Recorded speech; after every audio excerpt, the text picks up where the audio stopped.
Well, hey there. This is Russ Matthews from Real Dialogue and my friend and counterpart, Laura Bennett. Hello. And today is The Watch List. So we're back with The Watch List. The Watch List is a movie podcast as a bit of a twist. We look forward, we look back, and we look side to side at all things about film and faith. Today, our theme is revolutions. Yes. So revolutions. We got to go see Jesus Revolution, right? And it wasn't horrible, which we're going to be talking a little bit more about as well. It was great. But also what we thought we'd do is have a little bit of fun. We'll just kind of take the two words, Jesus and revolution. Yeah. And the first part, after we talk about Jesus Revolution, the film, we're going to look at films that have revolutionized the world, things that kind of changed how we watch films and what we enjoy about them. And then finally, we also look at the revolutionary message of Jesus and how it's had such an impact on the film industry that many times he gets a mention or maybe even a look into so many of these films without even being in the film himself. And so we're going to have some fun with that here later. But we're going to start talking about Jesus Revolution first. So you enjoyed it. I did, and I shouldn't come out the gate so strong saying like, oh my goodness, it was amazing. But I think there's a hesitance in me when there is a movie that looks at either a part of Jesus' life or tries to tell something from the Christian narrative on screen, that I go in hopeful because I think, okay, like this is an important subject. There could be something of value in this, but how are they going to portray, for one, the reality of Christian life, the person of Jesus, and combine that with the storytelling side? So is this going to be a script that's genuinely good? Are the actors going to be really good at coming into the role that they have been asked to play? And for better or worse, that is just how I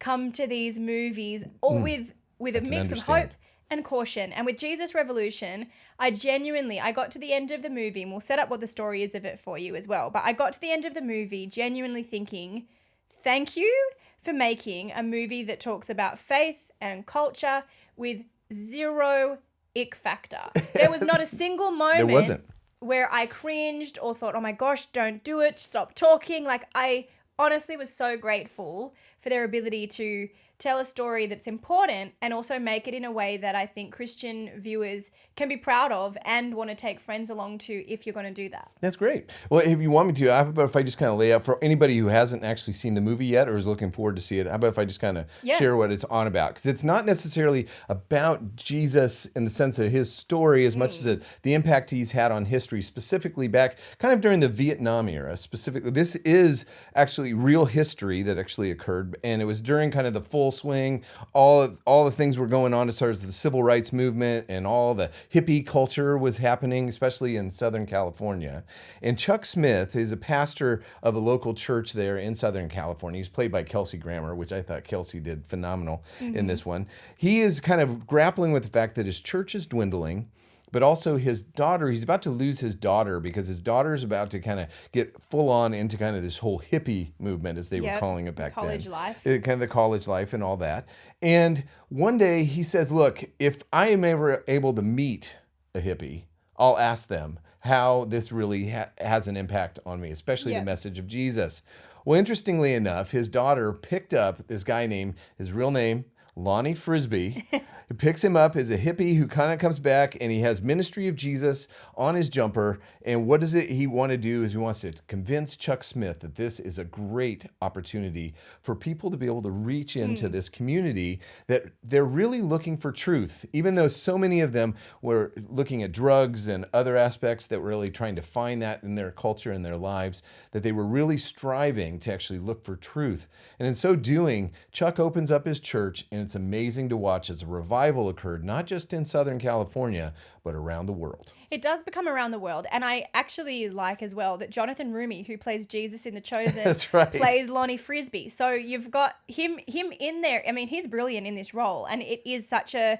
even though it's a movie that obviously is about Jesus to a degree in this movement, it is a departure from the roles that he's done in the past. You look at him and you kind of see they've almost played on the joke of that a little bit by having him in this movie, but it's cool that he's in a whole other sort of a role. But I will say, like, I think one of the things I really liked about it was that it picked, like, yes, it's centered on true history within the era of the hippies and all of that. Right. But it touches on some really good things. Like you said, people trying to find truth, which all of us, I think, in different ways, we're looking for what brings meaning to life. We're looking to understand, okay, when I feel alone, when I feel disconnected, where do I go for a true, genuine sense of community? What is it that's going to meet that need in me, that void of loneliness that we can have? Where do I find satisfaction for that? And one of the lines that I thought was really key in this movie was when it says people are looking for the right things, they're just looking in the wrong places. So true. And so there's not like I think what was beautiful about it is like they're not criticizing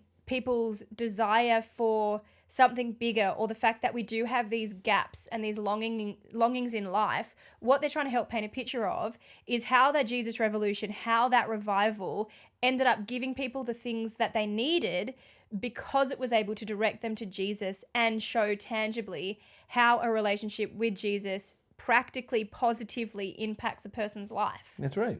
Oh, and it's so well written and acted very well. Yeah. It wasn't like they just got to pump somebody from the local church to come in and play these different roles. They got a really great cast. But I think the two things that really stood out for me too about this film that I enjoyed was one, is that they really focus on this portion of history. The Erwin brothers, who have made like I Can Only Imagine and also I Still Believe, were some of the films that they've been a part of. They really focus on this point in history, but yet if you kind of look out a little bit further beyond it, it's showing that how God can use flawed men. And they weren't perfect. They made their mistakes in their lives and even in some of their choices.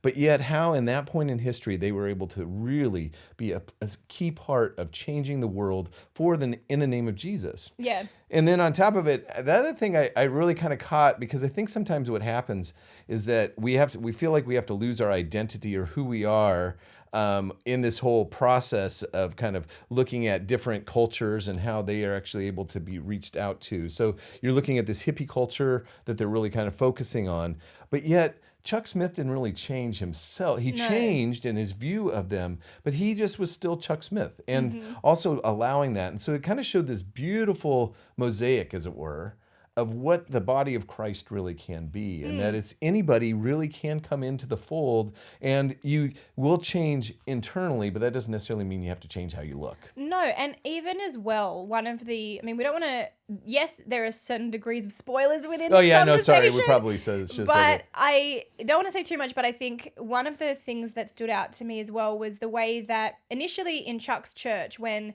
the people from the hippie community wanted to come in one respect, this all seems so ridiculous these days because you think it's not at the height of 70s culture. This was all viewed one particular way, whereas in modern days, looking back, it kind of, some of what's in there, you think people would not have an issue with this now. No. Why was it such a problem? But one of the things is that the kind of current church community that Chuck was part of, they're like, do not let them in the building. This is what will happen if you bring these people in. That's right. All of this sort of stuff. And there are some really sweet moments where Chuck uses like the resistance of his current congregation, kind of almost not against them, but it's like he's able to show a loving attitude toward these people, and kind of in the face of everyone saying exclude, exclude, exclude, he's really inclusive. And in one respect, I don't know if they put it exactly this way, but there's kind of this sense that almost the people that are rejected, the people that some, churches may feel uncomfortable with, right, or the people that we resist, the people that we don't understand, the people we say are getting it wrong, they actually can be the ones to teach us so much and give us a deeper revelation of Jesus, give us a deeper understanding of the multifaceted nature of God, the people that often are rejected or excluded from Christian community, which I thought was a really significant, really timely thought to be bringing to the table in a culture that does have a lot of like conflict and things like that going on. I feel like this movie is going to be something that makes important conversations happen at the right time. Definitely. I think that's what, even though it was something that happened back in the 60s, 70s era, that it shows how humanity really hasn't changed too much. Yeah. And it's also really fun too, we should say. It is. As deep as this movie gets, it is also just really funny at times. Yeah. And I forgot to mention that this is really Greg Laurie's story. And he's actually a pastor that's in Southern California. He's had quite an impact around the world since this time. But it's when he was a teenager. And so, again, not to kind of spoil it for you, but it's his story and kind of his viewpoint of kind of how this all happened, even though it went well beyond him in so many ways. There's things even here in Australia that were impacted by there are direct ties between the Jesus Revolution movement that happened in America and even some of the churches that still exist today in Australia and around the world are from the guys that were involved in the Jesus Revolution. And like even again, at the end of this movie, they kind of explain things to you. They do some of the real photos and, where are they now type things. Christian music was influenced by the Jesus Revolution. There's global church movements, all of this sort of stuff. And I think, too, it was important that they touched on how those movements can have a personal impact on the people that are part of them. Like they don't shy away from showing some of the negative sides of this sort of stuff and what can happen when people are given platform. But I think overall, they just do a phenomenal job at having a stellar cast, fantastic, genuinely fantastic script, and you just walk away going, I really like this story. Like Christian or otherwise, this was a decent movie. I think that's one of the things probably we could probably even say that we really both enjoyed the movie. But then on top of it, regardless of who you are as far as where your faith is, this would be a story that'd be fascinating history, but also be hard for you to walk away and not be impacted by the story itself. Yeah, and I think beyond just the Christian context, there's so many things in history where the experience we live in today is so much because of conversations, fights, whatever that were had back in the day. We sort of stand on the legacy of all of these different things. And at least this movie, I think, is going to be something that prompts conversation about that, right? Like, what are the freedoms we enjoy now? What are the things we live in today because of the sacrifice or the bravery, the boldness of people that have gone before us? Right, exactly. Yeah, so I think I agree with you completely. I think you should definitely get out to check out Jesus Revolution. If you haven't had a chance to see it, we definitely highly recommend it. And also, it's one that you really could take your friends and family and really enjoy together. And for as much as we've said about it, we haven't said everything. So no, we haven't totally spoiled it for you. There's still going to be some surprises in there. Oh yeah, just go out and enjoy it. And so, but also now we're going to look back. We're going to move to the next section of Revolution and kind of looking at films, because this film, I felt like, kind of has had quite an impact around the world. There's people that are actually being affected by this story. But there have also been other films throughout history that have kind of revolutionized how we watch movies. Yeah, kind of cinema and society. Yeah. So it's one that where we can see in either how they were created or the time that they kind of hit or why they still have a longevity in our lives in so many ways. Are you going to mention Star Wars right now? Is that where we're going? I can feel it coming. I can feel it coming. I can save it. But yeah, Star Wars is definitely one. Well, but you can kind of go through the list because I think Star Wars is one that definitely does have an impact. Because I think that there's something about that coming out when it did that it revolutionized not only sci-fi and all of the areas of sci-fi, but also just the adventure, but then incorporating kind of a spiritual element into it with the Force. Yeah. And having probably one of the best villains ever written in history, beyond kind of the Bible's devil. But so having Darth Vader as a history, it was groundbreaking in so many ways, but yet it still lives on in so many facets, and it just kind of continues on and on and on. And I think it affects sort of language across a few different things. Like I feel like there's probably the life of a youth pastor before and after Star Wars, right? Like once Star Wars came out and you could go, guys, have you seen Star Wars? Have you heard of this thing called the Force? Right. Like you suddenly had the right things to point people to spark a conversation. Like, what is that thing that allows you to do this or that? Or, like it shaped society in a way that gave people an understanding of spiritual concepts, even though it's not necessarily a movie that you might say is spiritual or, that has any link to faith in that respect. I feel like whether it intended to or not, it has given people a language to explain spiritual concepts through. So it's shaped society in that way. But then when you come to the actual practical realities of making that movie, one of the things that really stands out to me is its example in storytelling and sort of planning a story, right? Like when those films were first made, the first three that came out are actually the last three, and then it's like they go back. George Lucas decides, I can't make the movies that I really want to yet because technology. Do we really talk about the prequels? I'm not sure if we're allowed. Do we really want to go there? I know, right? Do they just need to be forgotten? But maybe or maybe not. Anyway, I think it's that thing that, for me, they're the movies that make you think of the way creative people conceptualize something in their mind, and then how the way they actually put that out into the world is something that is gradually built over time. Like for me, they speak to that, right? Like here's this guy that's got this vision and he's like, okay, I've got to put these pieces together and do this like this and wait for technology to get to here and go like that and da-da-da-da-da.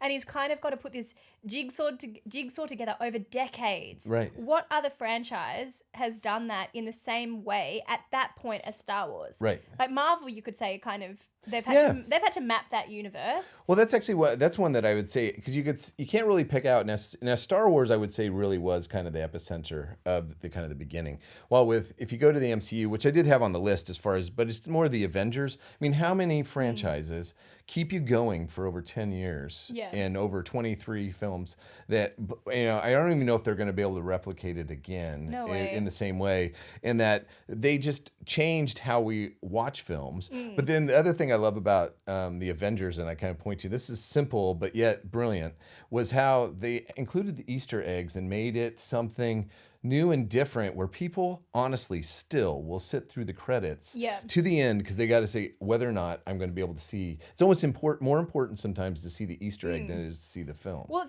it's bad when you leave one of those movies and then you see friends later and they're like, did you see the bit at the end? And you're like, what bit at the end? I missed it. Like, if you miss that bit, it's like these little deposits, obviously, of what's coming next, and that is as much a discussion point as what happened in the movie. Because it was always, I remember, like, one of my best friends that I watched a lot of these movies with, he grew up on comics and he knew so much about it, like so much more than me. Right. So he would be like losing his mind at the big reveal that just happened in the Easter egg. And I'm like, explain it. I don't know. Like, why is this guy so significant? And he would be able to give me the entire reason why that particular character was so significant to have in those kind of moments.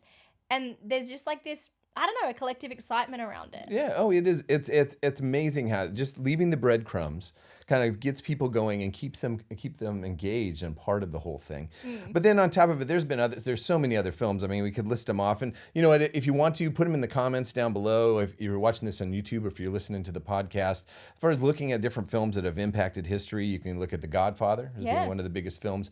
I mean, it reinvented the whole genre of the gangster film and made it viable and important, and just made an incredible film. You've got like Jaws, which really set up what is now what we call the summer blockbuster. You know, that we never really had a film like that. Also now made everybody afraid of the water in so many ways. And unfortunately, we have Sharknado and all those to be credited back to these films. Oh, we need to improve the reputation of sharks.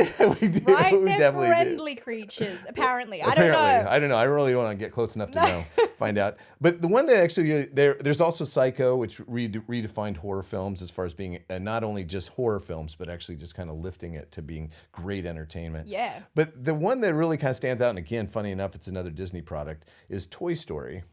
And the CGI, and using CGI as a means of going and really putting forward a great quality film. It just, Pixar itself, there for a while, they were setting the standard and setting the new standard for films. And I think that they really changed the world in a lot of ways, and even how we do. I mean, how often now do we ever, I mean, it's almost a rare thing to see a hand-drawn animated figure, but on top of it, we still love Woody and Buzz, and I have a feeling they'll go on forever. Of course, yeah, in different ways. Whether they make more Star Wars, more Toy Story movies, or they do spin-offs, these characters do live on, and they're generational, like they're multi-generational. Because I remember when the first Toy Story came out, and it was, as a kid, you don't necessarily appreciate what you're watching. Like this sort of, it was a real turning point between the end of like the cartoon era into these, you know, animation type movies that are now the norm. And I don't know if we like appreciate fully the creativity and the actual like the incredible technology that goes into making these movies that we just sort of consume. And you're like, wow, like how do they,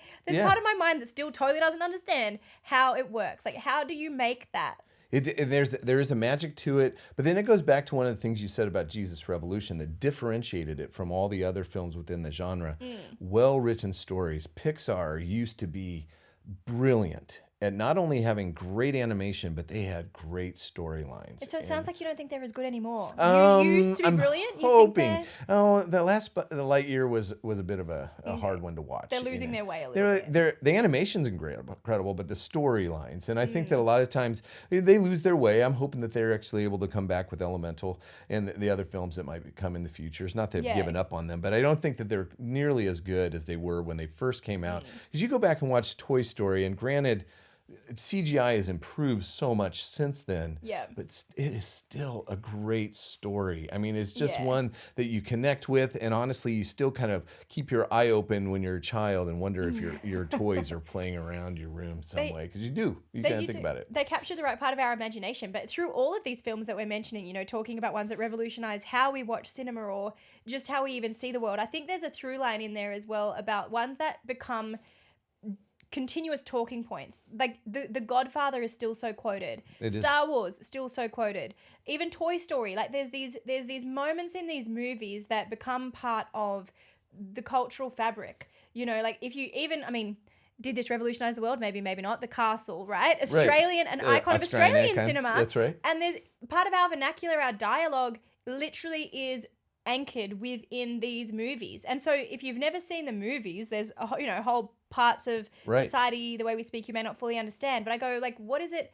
A movie that can so entrench itself into our national identity, our global identity, that's massive. It is. It is. Well, before we kind of move on, because I could go on this forever, but I'm kind of curious what film revolutionized you or made you, because I know you love film. Is there a film that you really just kind of got started for you? I mean, and surprisingly for me, it's not Star Wars. No, well, this is a difficult question, and I cross my arms because I need to think. I'm like, let me ponder this, because I mean, storytelling has always been what's drawn me, and imagination. So even simple things, like when I was a kid, it was like the Flintstones movie and watching things like that, or like just things. Even I remember a movie called Fern Gully. Like I know. Oh wow! I know the original Avatar. That was the first Avatar. Wasn't it? It was, but I think for me it was movies that, like, both of those are imagined worlds. Right. They're not kind of situated in our everyday lives, and I think movies like that, stories like that just took my imagination and we went on an adventure, they always grabbed me, and I think they fed my curiosity. So when I think of, the movies that really got me into cinema, I don't actually know if there's some movie that was like, this is the one, this has got me curious about it. Like more recently, maybe the Star Treks, like the newer Star Treks and stuff with Chris Pine. Right. I think there's something about Chris Pine probably for you. I don't know. You think I just like watching him? Hey. Hey, I'm not judging. Whatever. I'm not judging here. I'm not judging. I mean, I might have, but it was these, I think, movies that take you into other worlds and just take you into, allow your curiosity to thrive. They're the ones that get me. But I've always loved movies. It wasn't like I got hooked because of a particular one. I think I was just a really imaginative, curious person and was like, let me see where you want to take me. Let's go. Oh, that's right. I mean, I still love going into the cinema, and I still find the experience of it, because I think those are the two things, as far as the two films that really kind of stand out for me, is one, it was an experiential thing of going, and I got to see the original Superman in cinema, but it was on the big screen. I had to be separated from my parents because there were only individual seats because it was so popular. Yeah. But sitting there and just being overwhelmed, as all of the names, Christopher Reeves, Richard Donner, all these kind of coming up. And it was one of those immersive experiences that just kind of changed how I saw film. I mean, it wasn't just I like that character, or Superman's so cool. Yeah. No, it was like I was in the world. They just drew you in, and I just love that aspect, and I still find that that's why I prefer film on the big screen over the little one anyway. Not that I'm against little screens, but I just love the big one.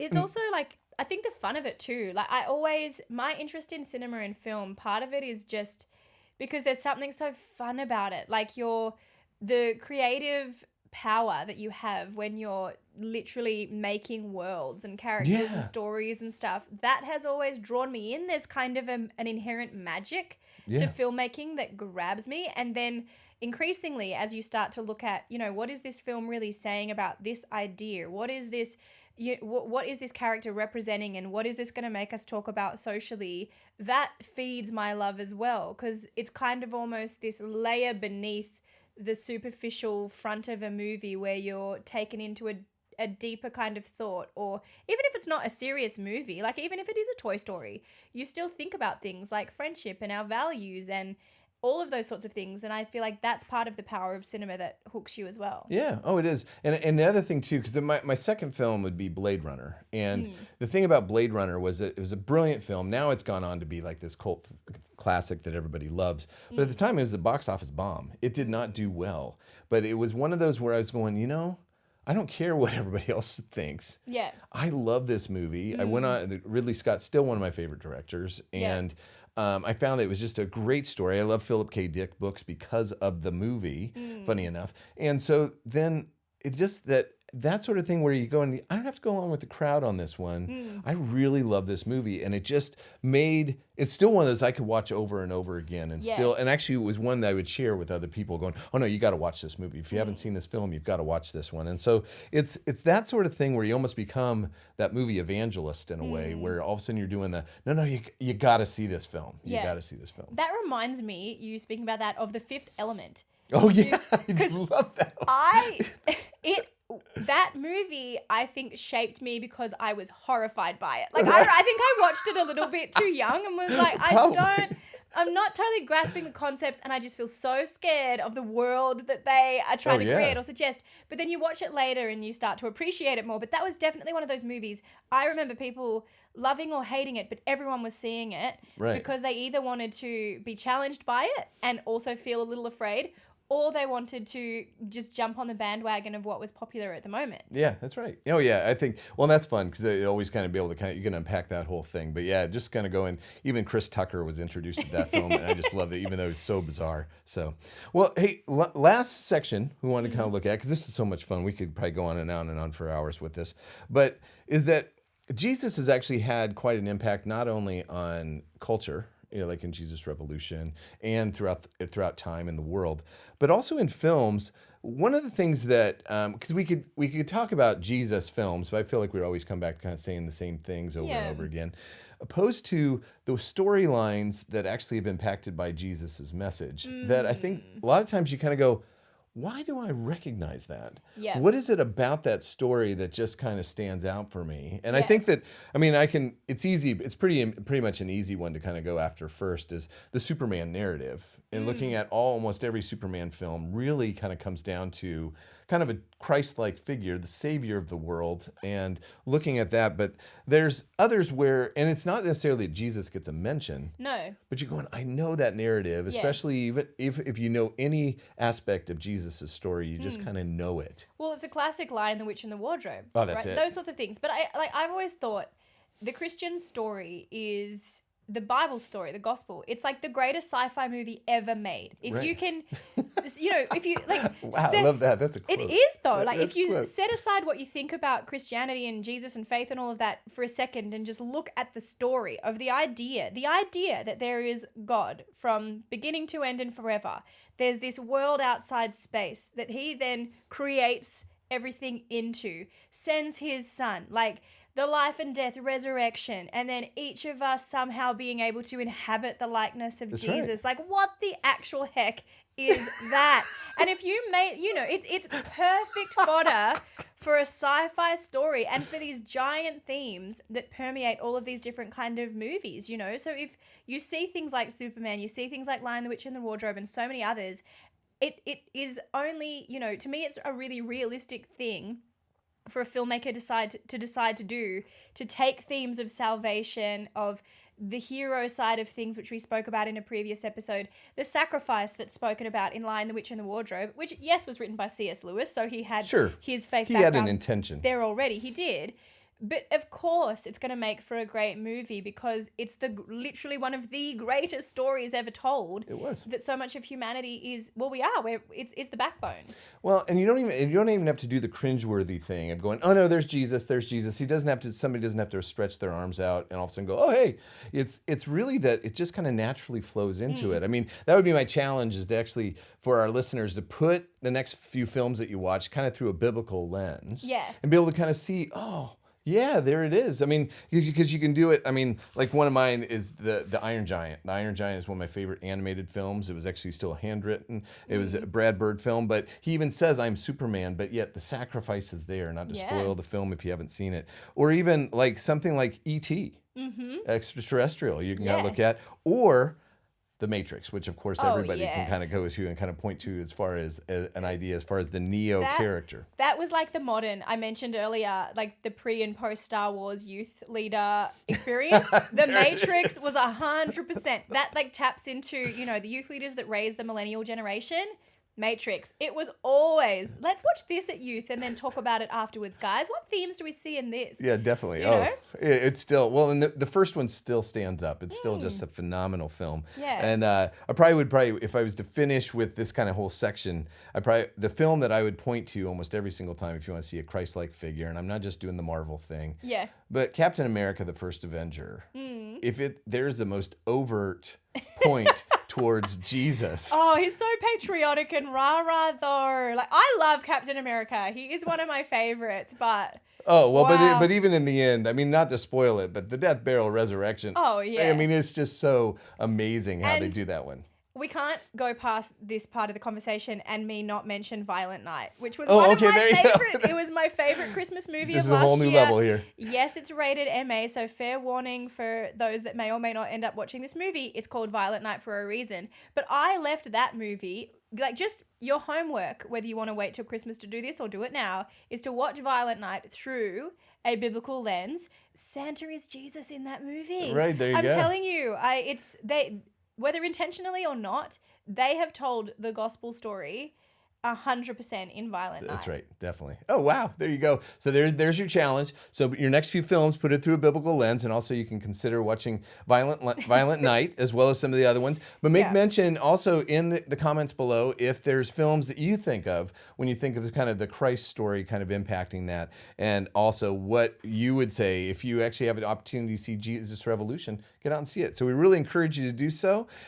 We've kind of come to the end of our time, I think. I mean, we have. Yes, we're here. So make sure that you rate, review, subscribe to this podcast wherever you're listening. Of course, subscribe on YouTube if you're watching there. You can find the video version of these conversations on Hope 1032's YouTube page. That's right. Definitely check it all out. And we just want to thank you so much for being a part of the watch list for this episode. We look forward to kind of getting together again soon, and we hope you can grab some popcorn, maybe take a seat, and discuss everything about film and faith on the watch list.